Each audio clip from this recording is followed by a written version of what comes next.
მოგესალმებით, ეს არის გადაცემა ჰორიზონტს მიღმა, ჩვენ კი მისი წამყვანები ანი გულუა და ლიზა მირიანაშვილი ვართ. დღევანდელი ჩვენი გადაცემის სტუმარი გახლავთ მსახიობი დავით გიორგოვიანი. მოგესალმებით ბატონო დავით, ძალიან დიდი მადლობა მობრძანებისათვის. და მოდი გადავალ პირდაპირ კითხვაზე. მოდით ყველაფერს მივყვეთ ქრონოლოგიურად და დავიწყოთ თქვენი ბავშვობით. როგორი ბავშვი იყავით და მოგვიყავით? ძალიან კარგი ბავშვი იყავით. მადლობა უფალს, რომ მოგვავლინა ამ ქვეყანაზე. ბავშვობა ეს არის მართლაც ყველაზე დიდებული და ტკბილად და სიხარულით მოსაგონებელი პერიოდი. მით უფრო, როდესაც მქონდა საშუალება და ბედნიერება, რომ სოფელთან მქონოდა ზიარება. იმერეთის ერთ-ერთ ულამაზეს სოფელთან. ერთი სული მქონდა, როდის დამთავრდებოდა სკოლა და გავეშურებოდი ხარაგაულის რაიონის სოფელ თეთრაწყაროში. აი ამ თეთრაწყაროდან ძალიან მაღალი თოვლიანი მთები მოსჩანდა და ერთ-ერთ მთას ერქვა რკინის ჯვარი. და მთელი ბავშვობა ოცნებობდი, ნეტ ამ მთაზე ამიყვანა მეთქი და წარმოიდგინეთ, რომ ამიხდა ეს ოცნება. თან როგორ იცით? გავიდა მრავალი წელი და წმინდა ანდრია მოციქულის რადგან მისი ნაქადაგები ადგილი იყო ეს რკინის ჯვარი, თუმცა ამიტომაც ერქვა. სამღვდელოებამ გადაწყვიტა, რომ მოელოცა ეს მთა და აღემართა ზედ ძალიან მაღალი ჯვარი. რკინის ჯვარი. და ავიტანეთ ეს რკინის ჯვარი, აღმართეთ ამ მთაზე და ბავშვობის ესეთი ოცნებაც შემისრულდა. თქვენი მშობლები თუ შეიძლება გითხრათ ვინ იყვნენ და თუ გიწყობდნენ თუნდაც აი ამ თქვენი პატარ-პატარა ოცნებების ასრულებაში ხელს? ეხლა ისეთი პერიოდი იყო, მაშინ კომუნისტური პერიოდი იყო და მამა ინჟინერი იყო, უსაფრთხოების ტექნიკის ინჟინერი იყო, ცეკას გამომცემლობაში მუშაობდა. თბილისის რედაქცია რომ არის ახლანდელი ვერაზე. დედა ინფექციურ საავადმყოფოში მუშაობდა. ეგ იმბრძანდებოდა? ეგთანი გახდათ, მაგრამ რა ვიცი, ქუჩაში რომ მივდიოდით, ყველა აჩერებდა იმდენად კეთილი იყო ყველას მიმართ. არ მახსოვს, რომ აი დღეისე გასულიყო, რომ რამოდენიმე ადამიანს არ გაეჩერებინა და ქალბატონო ლამარა და ესე დიდი სიყვარულით არ მიემართა მისთვის.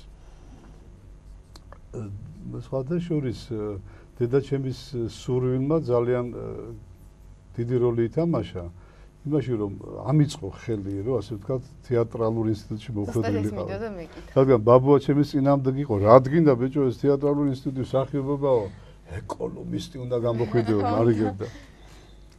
არც ისოდი მაშინ ბავშვობაში ეკონომისტი რა. დიდი როლი თქვენს პროფესიაში. კი, როგორ არა, ესეთი როლი რომ პირველ წელს. მამა რას გეუბნებოდა? მამას არ უნდოდა მაინც და მაინც ჩემი მსახიობობა.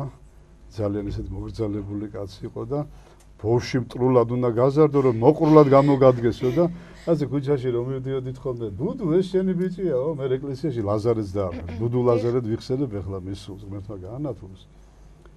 შენი ბიჭი რა კაი ბიჭი ყოლიაო, ეტყოდე ხოლმე და კაი კი არაო და ჩამოუყვებოდა, მომხდარდა, არ მომხდარ ჩემს საქმეებს.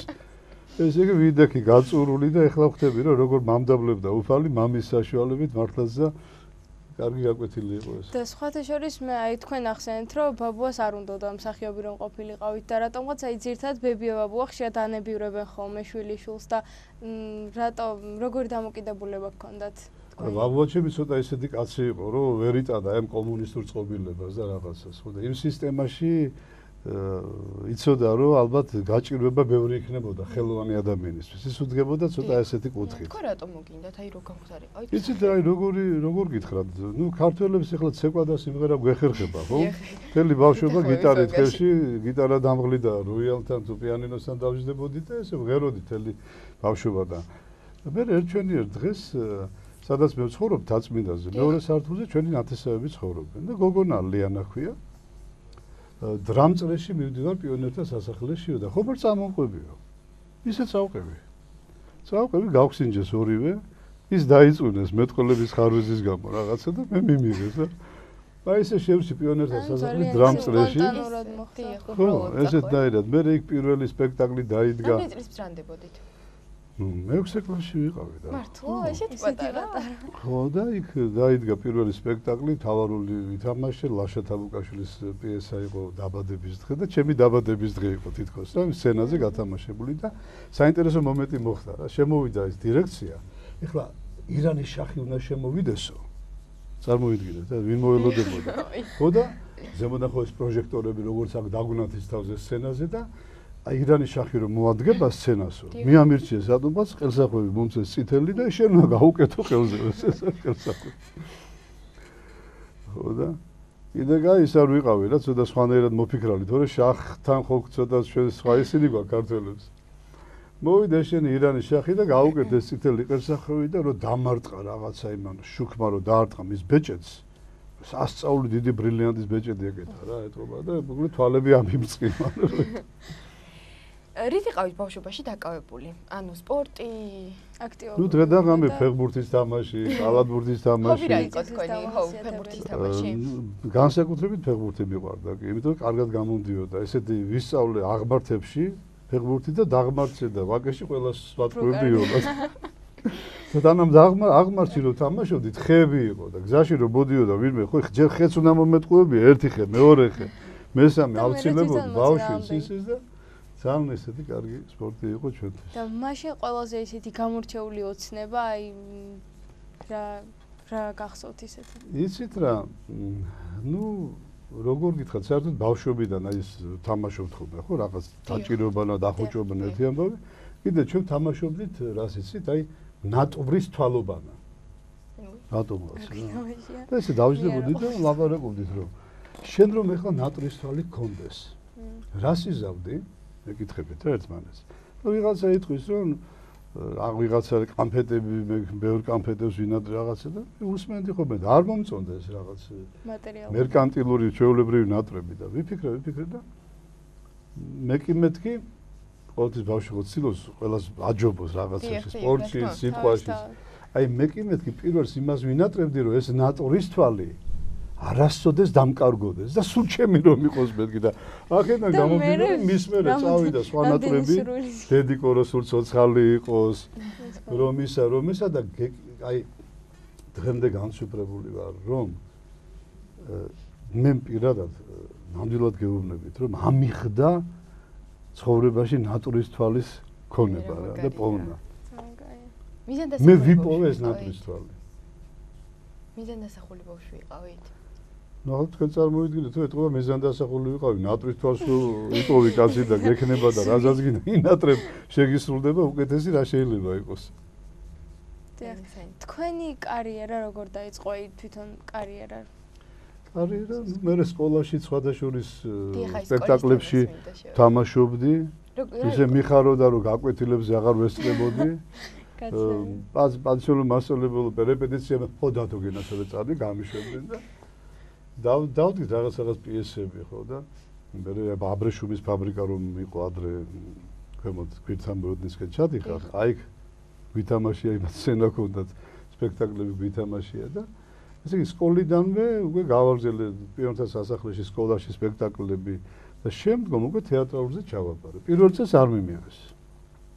აი დედაჩემი მაშინ ჩაერია რა. მითხარით რომ რატო არ მიიღეთ ჩემი ბავშვიო, მაინტერესებს. აი რა აკლდაო. რა ნიჭი აკლდა იმისა რომ მსახიობი გამოსულიყო და არა მაგის გარდა ვინც გინდა მოგვიყვანეთ ყველას მივიღებთ. უთხრა ერთ-ერთმა კომისიის წევრმა. რატო ეს? რა ვიცი სიტყვის მასალა და ალბათ ღვთისნება იყო რომ ისიც მოხვედრილიყო ინსტიტუტში აი ეს ჩემი მეგობარი. აი სიტყვაზე გიჭერთო. ეხლა რომ მოვიყვანო მართლა მიიღებთო? ვინც გინდაო? წავიდა დედაჩემი მოიყვანა ჩემი მეგობარი, დღემდე მეგობრები ვართ. და დასვეს პირდაპირ თეატრალურ ინსტიტუტში, ის იყო ერთი წელი თავისუფალი მსმენელობა და მეორე წელს პირდაპირ მიიღეს, უგამოცდო. და მეორე წელს მე უკვე გამოცდები ისევ ჩავაბარე და მეც მოვხდი, ოღონდ მანამდე მარჯანიშვილის თეატრში სცენის მუშად მუშაობდი. მთელი ერთი წელი დავათრევდი იმხელა დიდ კედლებს. მაგრამ იმდენად მოწადინებული იყო. ხო, რაღაც საოცარი იმან მოკლედ ჯანმრთელობა კინაღამ შემიყია რა, ამიტომ. მაშინ მამა თქვენმა და ბაბუა თქვენმა და თქვენმა ოჯახმა რა გითხრეს, აი პირველად რო ვერ მოხვდით? ნუ დაინახეს ეხლა რომ ძალიან მინდოდა და უკვე აღარავინ იყო წინააღმდეგი, უკვე ისინიც გარკვეულ ხარდაჭერას უგრძნობდი მათგან, რითი რომ აღარ მეწინააღმდეგებოდნენ. და დედაჩემი კი ჩემთან ერთად იბრძოდა ესე რომ ვთქვა ხო და ძალიან მაგარია. მე უკვე გოძიაშვილი გავიცანი, ვასილ გოძიაშვილი ხო თეატრში მარჯანიშვილის. დიახ. კარგად დამეგობრდით რაღაცნაირად და სახლში დავყავდი და მასწავლი და აი მსახიობური ხელოვნების ესე ვთქვათ სხვადასხვა მომენტებს და მათ შორის მისი სიმღერა წმინდა სამრეკლო ისევ გაცოცხლდა, განცდა, გარდასულ დღეთა რომ მღეროდა ძველ ვოდებილებში. ეგ უნდა იმღერო შენ გამოცდაზეო, ჩემი სიმღერაო და რომ არ მიმიღეს მაშინ ხო აი პირველ იმას დაურეკა პირველად იმღერეთ ხო და პირველად დაურეკა თეატრალურზე და აი კომისიის თავმჯდომარეს მაპატიეთ, მაგრამ აგინა რა ჩემი თანდასწრებით. მე ავიწურე მისახში ვიყავი. მორიდებული ბავშვი იყავით? მორიდებული ვიყავი. აი დედა რო გამაგზავნიდა შვილო წადი ხახვი გამოვარდი მეზობელს რომ გაწითნებული მივდიოდი და თუმცა იმავე მეზობლებს რაღაც სცენებს უწყობდი რომ თეთრ-პროსტინას გადავიფარებდი, პირში ამას მაკარონებს ჩავიდოდი, პუდრს წავისვადი და დაუკაკინოდი, შევიდოდი, ეგონაც სიკვდილი. და ძირს დავარდებოდნენ ხოლმე შეშინებული. ცელკი ბავშვი იყავით? ხო, ცელკიც ვიყავი და მორიდებული. სიტუაციას გააჩნდა. რა ვიცი, ეგრე. სკოლის პერიოდს დაუბრუნდეთ ისა და რა იყო თქვენი საყვარელი საგანი? ხო, საყვარელი საგანი იყო ქართული. მეცელიანი ყვარს. ქართული. გეოგრაფია. ნუ მუსიკაც, რა ვიცი, ხატვაც და ძირითადად ქართული. და თქვენი თანაკლასელები, მეგობრები, მეგობრობა. ო, თანაკლასელები, სამი სკოლა გამოვიცვალე და ძალიან ბევრი ყავდა თანაკლასელები. პირველ საშუალო სკოლაში 6 წელი ვისწავლე, გადამეკიდა მათემატიკის მასწავლებელი და გადავედი იქიდან. მადლობა ღმერთს აღმოჩნდი 51 სკოლაში ფილარმონიის. დიახ. 2 წელი მად ვისწავლე. შემდეგ რატო გადავიდა? მე მანდაც რაღაც ექსცესი მომიხდა დირექტორთან. ესეთი შემდაუნებურად რაღაცა მოხდა ესეთი. და შემრცხვა რა რაღაც მომენტი მოხდა შევესწარი რაღაცას და მე იქიდან გადავედი 51 სკოლაში. და 2 წელი ვისწავლე დაამთავრე 51 და ძალიან ყველგან კარგი ბავშვები იყვნენ, ეხლაც სადაც არ უნდა შევხვდეთ. დიდი სიხარულით ვიხსენებთ აი ბედიან წლებს. ყავთ ხო შემორჩენილი ანუ? მეგობრები კი როგორ არა ხვდებით ახლა ასე თუ ისე? კი. ძალიან კარგია ეგ. ანუ კარგად გახსოვთ ეს მიუხედავად ამ მასწავლებლების და რაღაც. კი, არა, მასწავლებლებთანაც რა ესეთი კი არაფერი იყო, მაგრამ ნუ იმას კი არ ვაბრალებ, ხო, მათემატიკაში არ მიყვარდა შენი მათემატიკა და მე არ მიყვარს. არ ვიკლავდი თავს სწავლით, მაგრამ აი გეტყვით სასაულს რა. მანანა გეგეჭკორი იყო, გოგი გეგეჭკორის განსვენებული სახიობის ქალიშვილი, ფსიქოლოგიურზე აბარებდა. და მითხრა მე და ჩემ მეგობარს, რომ წამოდი, თქვენ წამოდი, ჩემთან ერთად ჩააბარეთ, არ გინდა, აი რო ჩავიჭერეთ თეატრალურზე, დრო დამრჩა. წავედით, ჩავაბარეთ ფსიქოლოგიურზე, უნივერსიტეტში.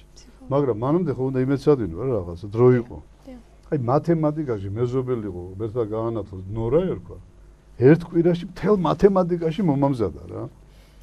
ისე დონეზე რომ რაც შემხვდა, ყველაფერი ამოხსენე, ყველაფერი დავწერე და რა ვერ მოვასწარე, იცი სწავლა? განტოლების დამტკიცება. აი ხო ამოხსნი. ის რომ დაამტკიცო. ელემენტარულად არ ვიცოდი როგორ დამამტკიცებია და ამ ლექტორმა ებრაელი იყო. წინ 5-ები მქონდა მიღებული და რაღაც 4-ები, 5-ები და ქართულ წერაში 5 მივიღე, ბოტანიკაში 4 და კეცხოველთან მაგზავნიდე 5-ზე და რაც მინდა 5 სამების ყოფნის მეთქი და სულ არ ვაპირებდი ჩაბარებას. ისე რა.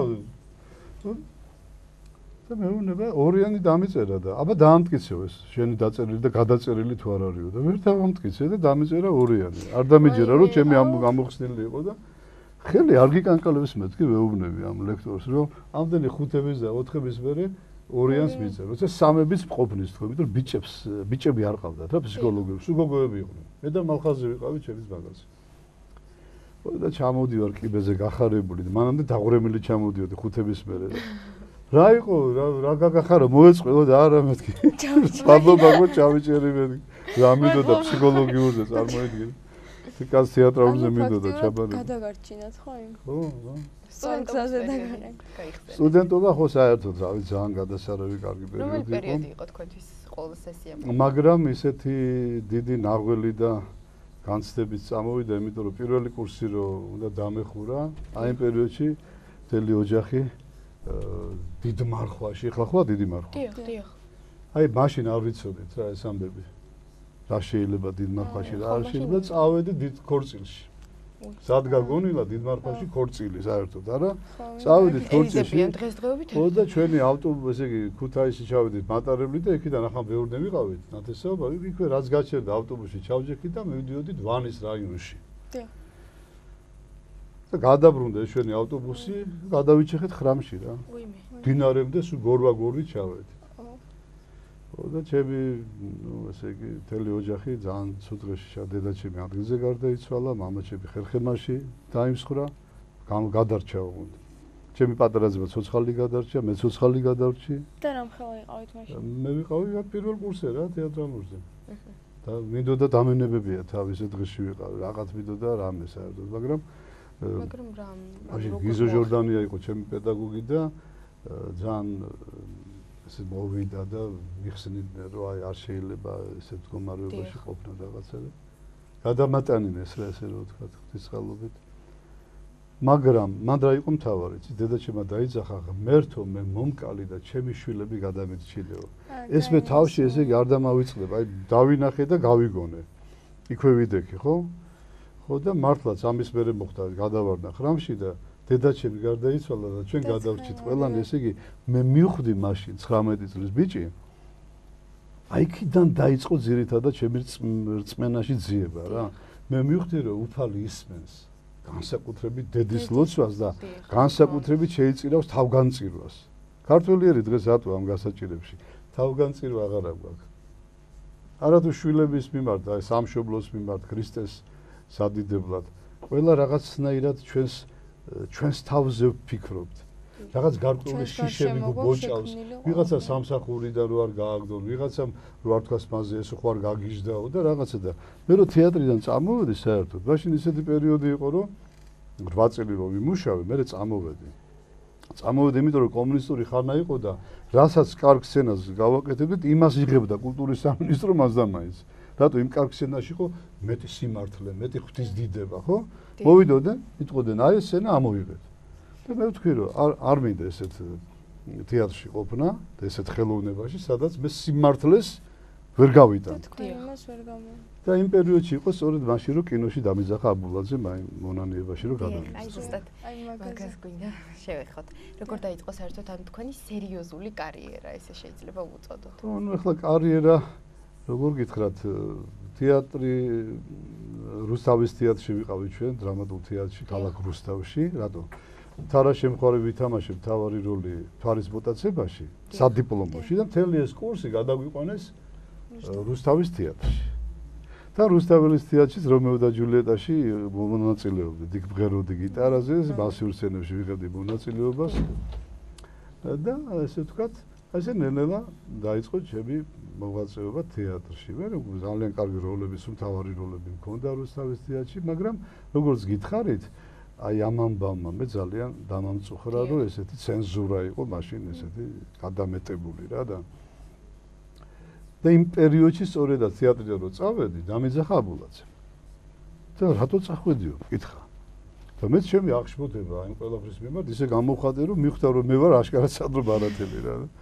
მომცა სცენარი და წაიკითხეო და რომელი როლიც მოგეწურება ის ითამაშეო, იმას ითამაშებო და გამიკვირდა რა ესეთი შეთავაზეო. წავიკითხე ხედავ ჩემ სულს ემეგობრება სწორედ ეს სანდრო და ეს თავისუფლებისთვის და ეკლესიის საკითხებში მებრძოლი ხო რომ მეც ეკლესიის გვერდში გავიზარდე იქ ჩემ სახლთან მტვერელის ეკლესიაა რო ჩამოხვალ ქვემოთ რუსთაველზე არის ფეოდოსის ეკლესია თუმცა ეს ეკლესია დღეს არ მოქმედებს არ რადგან ფირმებია რაღაც შესული და ფულს იღებენ სწორედ აი ამ ვაჭრობის საშუალებით თუმცა უწმინდესმა მაკურთხა მე პირადად რომ აი ეს ტაძარი ფეოდოსის სახელობის რომელიც უხრწნელად წევს ქალაქ ჩერნიგოვში გავანთავისუფლოთ და გადაეცეს ტაძარს. და ისინი ითხოვენ, მოგვეცით მსგავსი შენობაო, კარგივე ადგილზე, რუსთაველზიან სადმე და მაშინ გადავალთო. მე ვუთხარი, ეგ არის თქვენი ხელოვნება, თქო, ეგ არის თქვენი კულტურა, თუ კი ესე იგი ვაჭრობთ ღმერთის ტაძრით, იმის მაგრად ღვთის შიშით გამომდინარე, გამოხვიდე და დატოვო რა. სულ რომ შეერი დარჩე. არ უნდა გეშინოდეთ ღვთის სახში. საპირფარეში აქვს მოწყობილი მესამე სართულზე, აქეთ კაფე ბარი არის, გალერეა და აქეთ რაღაც ფირმები მუშაობს. ხო, ეს ცალკე საკითხია და ამას ძალიან ისეთი უნდა რომ ვისაც ექნება სული დამეხმაროს ამ საქმეში, ეს პატივცემული საზოგადოება, რომელთა შორის აკადემიკოსებიც არიან, გამოვაბრძანოთ ციმციმ აი ამ ტაძრის შენობიდან. ხო და აი მონანიებაში მე ნუ რასაკვირველია ვითამაშე ეს როლი, მაგრამ იქიდანაც წავედი, რომ დამთავრდა კინოგადაღებები და იქაც ხო რა პრობლემები შეგვიქმნეს არა? ეს სცენა არ მოწონდა, ის სცენა არ მოწონდა, აქედან ესა მოიღე, იქიდან ის ჩამოიღე და მეთქი რა ხდება ეს რა ახალგაზრდა ვიყავი და ვერ ყვევოდი ნელ-ნელა ცხოვრებაში რომ ყველგან ყველაფერს ვიშლია, რაც კარგია, კაცო რა, სად მოხვდი. და ესე დაიწყო ჩემი ძიება სარწმუნოებისა, რომ მიდოდა მომეძებნა ქართველ ერს ამდენი გასაჭირი რო ადგას. რატომ ადგას? და სად არის ეს გამოსავალი? რატომ ვაგებთ ამდენ ომებს? მარტო ისტორიაში ვკითხულობ, რომ ქართველები ომებს იგებდნენ. რაც ცოცხალი ვიყავი, მაშინ კი არა, ახლაც სამხელა კაცი ვარ, ერთი ომი არ მოგვიგია, ხო? საერთოდ. მარტო ვაგებთ და რაშია საქმე, ხო? აი ამ საკითხებით დავინტერესდი და ვიკვლევდი მე მთელი წლები და მონასტრებში დავდიოდი და აი ამ ხრივ დღესდღეობით იგივე საქმიანობას აგრძელებთ? ხო, აი ამ სიარულში იმდენი რამე გადავიღე ფაქტიურად უკვე, რომ მე ფილმების კეთება დავიწყე, დოკუმენტური ფილმების და მე ბოლო პერიოდში რუსეთში ცხოვრობდი და ამიტომ უფრო მეტად მთელი რუსეთი გაეცნო ფაქტიურად ამჩემ დოკუმენტურ ფილმებს საღმრთო სასწაულების შესახებ, რომელთა სათაური საერთო არის ესეთი, რომ მათთვის ვინც ღვთისაგან არის. რატომ? რომ მარგალიტი რომ ღორებს არ დაუყაროთ, როგორც უფალი ბრძანებს, ხო? რომ ვისაც აქვს სურვილი რომ ამ გზით იაროს, ადიდოს უფალის დაინტერესდება და აიღებს ამ ფილმს ნახავს და კიდევ მეტად გაიღრმავებს რწმენას, ხო? ყველას არ ვთავაზობ ესე რომ ვთქვა, გინდა? იმიტომ რომ ხონა თქვამია, ვინც ღვთისგან არის, ის ისმენს ჩემს სიტყვებს, ამბობს უფალი. დიახ. შესაბამისად გამოდის, რომ ვინც ღვთისგან არ არის, ის არ ისმენს ღვთის სიტყვებს. აი ეგეთი თომარეობა. და თქვენ ისე როლებს მინდა დაუბრუნდე, რომელს გამოარჩევთ, აი თუნდაც თეატრიდან ან კინოდან? ეხლა როგორ გითხრათ, მე თვითონ როგორ გამოვარჩიე, მაგრამ ფაქტია, რომ საზოგადოება არჩევს უფრო მეტად, აი მონანიებაში სანდრო ბარათელი რო შევასრულე და ბოლოს ვითამაშე სტალინის როლი 40-სერიან ფილმში, თავარი როლი, ისიც უწმიდესის კურთხევა მქონდა უკვე. თავიდან ფაქტიურად მე ვერც გავიგე რატომ თავაზობდნენ, მაგრამ როცა ღრმად შევისწავლე საკითხი შეძლების დაგვარად, მივხვდი, რომ იქ ძალიან ბევრი რამეა ისეთი, რაც დღევანდელმა საზოგადოებამ არ იცის. იმ პიროვნების მიღმა. დიახ. ერთ პიროვნებას ესე ვერ იტყვი. ანუ მარტო უარყოფით ხარ ეს ხო, ვერ არა, ასლაბა როგორც ეხლა ახსენე ომის მოგება, ხო? ერთი მანახი ვინ მოიგო საერთოდ ომის სტალინის მერე. არა, გეუბნები სოფლიოს ვერც ერთმა ქვეყანამ მის მერე. ომი საერთოდ არავის არსად არ მოუგია. ამერიკა რა მოიგო ვიეტნამთან თუ რა, ვერ მოიგო. ავღანეთთან ვინმე მოიგო, ვერც იმასთან მოიგეს დღემდე. და საერთოდ არავის არ მოუგია ომები რა, ასე რომ. დაასრულოს თქვა. ეგეც ფენომენია. და ის თქვენ მომავალ გეგმებზე თუ შეგეძლოთ რომ ისაუბროთ? აი, მომავალი გეგმების შესახებ არ საუბრობენო, საერთოდ არ იხობენ ნათქვამი, მაგრამ თუ იმ კუთხით ვიტყვით, რომ იქნებ ვიღაცას დაინტერესოს ეს საკითხი. ჩვენ გაინტერესებს. ხო, აი ამ ხრივ ამ კუთხით ვიტყვი რას, რომ რამდენადაც ქართველებს ჩვენ სარწმუნოება მოგვიტანა წმიდა ანდრიამ. დიახ. მე თქვენ ახლა წაგიკითხათ სულ პატარა მონაკვეთს რა უთხრა, რა უბრძანა ქრისტემ ღვთისმშობელს.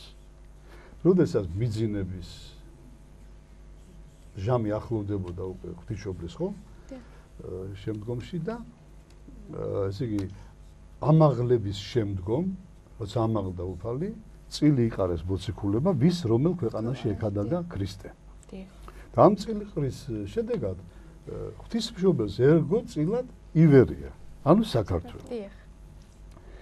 და უფალმა უთხრა უბრძანა ღვთისმშობელს, რომ შენ არ წახვიდე, აი ჩვენი სიტყვებით რო ვთქვათ. და შენს მაგერად ანდრია გააგზავნეო. დაინდო დედამისი იმ რთული გზისთვის, რაც შემდგომ შეხვდა წმინდა ანდრიას, რაც შემდგომში მომავალში წმინდა ნინოს შეხვდა წილად, ამდენი ბევრი გასაჭირი გზაში და ასე შემდეგ. და ხერ ასეუბნება. მე ამას დავარქვი უფლის აღთქმა ღვთისმშობლისადმი. ჰოი დედაო ჩემო, არაუგულებელ ვყო ერიგი საზეპურო, უფროს ყოველთა ნათესავთა, მეოხებითა შენითა მათთვის.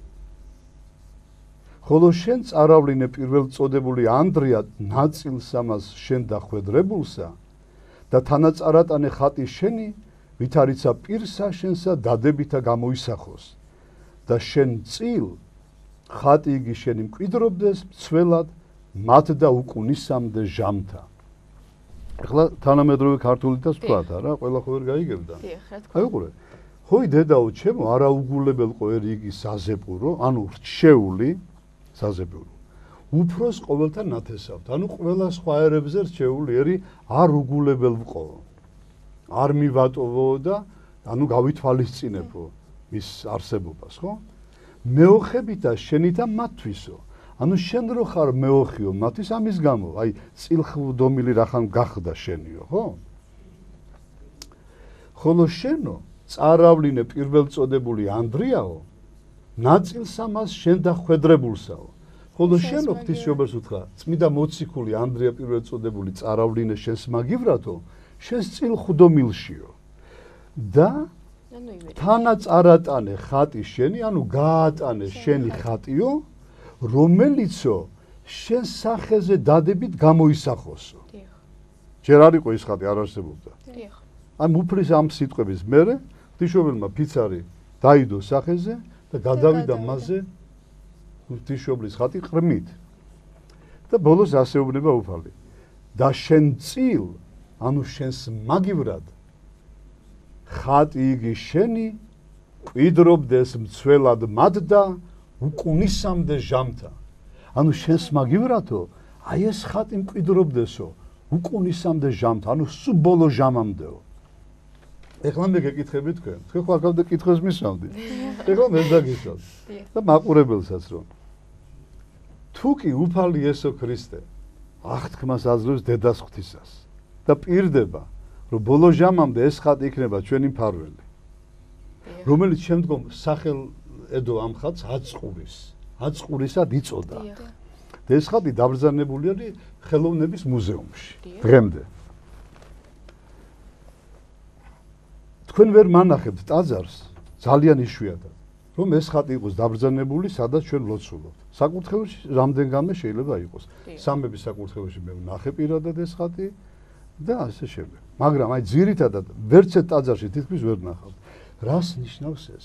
ხომ არ ნიშნავს ეს იმას, რომ ჩვენ დაგვიწყებია აი ეს გადმოცემა. მე ძალიან მოკლედ წაგიკითხეთ, ამას წინაპირობა აქვს, რაც ილაპარაკა ღვთისმშობელმა და ასე შემდეგ. ამა თელი გადაცემა, აი ეს ფილმი რო თქვი მომავალში რა მინდა გავაკეთო? ანდრიაზე, ხო? წმინდა ანდრიას მიმოსვლაზე. სად იქადაგა, რამდენჯერ ჩამოვიდა საქართველოში, აქედან სად წავიდა, სად ამ ხატის ისტორია როგორ მოხდა, რანაირად იყო. ეს ყველაფერი ამ ფილმში უნდა შევიდეს. და მაინტერესებს, ვინმე ქართველებს აინტერესებთ, რა ეს ფილმი გაკეთდეს? გაუჩნდება ვინმე სურვილი, რომ რაღაცაირად, ესე იგი, ამას შევასხათ ხორცი. და ეს ამბავი რომ არ ვიცით და უნდა ვიცოდეთ. ჩვენ უნდა დავახატვინოთ, დავაწერინოთ ეს ხატები. მე პირადად აი ჩემი სუბიექტური აზრია, რომ სამღვდელობამ უნდა დაახატინოს ეს ხატი, მისი ასლები და თითოეულ ქართულ ტაძარში უნდა იყოს დაკიდებული. სადაც ქართველი მორწმუნე მივადა მოინანებს რომ უფალო მაპატია რომ მე დღემდე ეს არ ვიცოდი, რომ ჩვენი ერის მფარველი პირველი საუკუნიდან, პირველი საუკუნის 38 წელს ჩამოვიდა ანდრია, გესმით საიდან არის ეს ხატი ჩვენი მფარველი? და ივერიის ხატი, დიდებული ჩვენი მფარველი ასევე 999 წელს მიბრძანდა ათონის მთაზე წყლით, ხო? ზოგ 1000 წლის მერე მივიდა. ანუ ჩვენი ყველაზე მთავარი და პირველი მფარველი აწურის ხატია. აი ეს არის ჩემი გეგმა, რომ მომავალში ეს ფილმი გადავიღო და ეს ამბავი გავაგებინო ქართველობას, ვინც არ იცის, რომ ახალი იდეა, ახალი ნამდვილი იმედი, ანუ ძველი და მთავარი იდეა. ვინც ჩვენ გაგვაქრისტია და ყოფილი წარმართი ერი, ვისი დამსახურებაც არის, ხო? ანდრია მოციქულის ეს ღვთისმშობლის ხატი ჩამობრძანდა ჩვენს მფარველად. ჩვენ ეს გვაქვს უგულებელყოფილი და დავიწყებული. და ხატი მუზეუმში გამოკეტილი. ძალიან დიდი მადლობა ბატონო დავით. ჩვენი გადაცემის სტუმარი დავით გიორგოვიანი გახლდათ. მადლობა უფალს. ეს კი ჩვენი გადაცემა იყო ჰორიზონტს მიღმა. ნახვამდის. ნახვამდის.